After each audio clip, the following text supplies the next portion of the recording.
இன்றைக்கி ஆடி வெள்ளி அதுவுமா கோமாதா எங்கள் வீட்டுக்கு வந்த நிகழ்வு தான் இன்றைக்கி உங்கள் கூட ஷேர் பண்ணுறேங்க. ஆடி வெள்ளிக்கிழமை காலையில் இந்த மாதிரி கோமாதா வீட்டுக்கு வந்தப்போ நான் உள்ள வேலையாக இருந்தேன். வந்து திரும்பி போயிட்டாங்க. அதுக்கப்புறம் நான் வந்து கூப்பிட்டேன். அதுக்கப்புறம் அவர் வந்து மறுபடியும் கூட்டிகிட்டு வந்தார் கோமாதாவை. ஆடி வெள்ளி அதுவும் வரலட்சுமி பூஜை இன்றைக்கி கோமாதா வர்றது ரொம்ப ரொம்ப விசேஷம் இல்லைங்களா? அதனால தான் போனவங்களை மறுபடியும் எங்கள் வீட்டுக்கு திருப்பி வரவழைச்சேங்க. நல்லது நடக்குமா? நீ ஒரு கடையிலுக்கோ ஒரு வீட்டுக்கோ ஒரு உத்தியோகத்தில் ஒரு பாடி பண்ணல நல்லா ஆசீர்வாதம் பண்ணுறியா? ஏழுமலையானான்ட்ட எங்கட்றவனான்ட்ட சுவாமி இந்த சிவனா தலையாடு சொல்லு. ஏய் தலையாடு சொல்லு. நாம சுவாமி நம்ம அம்மாவோட தானம் எந்த கையில் கொடுப்பாங்க? அம்மாவுக்கு காட்டும் அந்த கையில் கொடுப்பாங்க.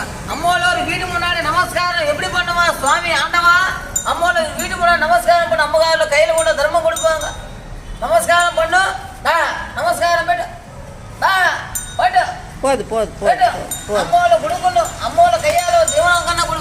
இந்த மாதிரி வெள்ளிக்கிழமை காலையில் கோமாதா வீட்டுக்கு வந்து ஆசீர்வாதம் பண்ணது மனசுக்கு நிறைவாக இருக்குங்க.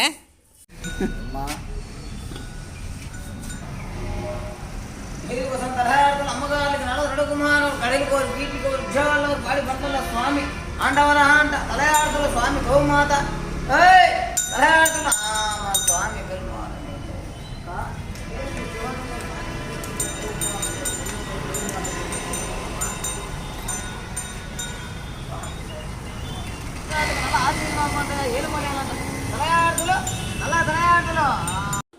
இந்த மாதிரி தான் நம்ம கொடுத்த தொண்டையும் கோமாதாவுக்கு போர்த்திக்கிட்டு அவர் மனசு நிறைய சந்தோஷத்தோட கோமாதாவும் அவரும் நம்ம வீட்டை விட்டு கிளம்பினாங்க. சபாக்கிட்ட இன்னொரு கோமாதா இருக்காங்க பாருங்கள். இந்த மாதிரியான உங்களோட அனுபவங்களையும் ஷேர் பண்ணுங்கள். நன்றி, வணக்கம்.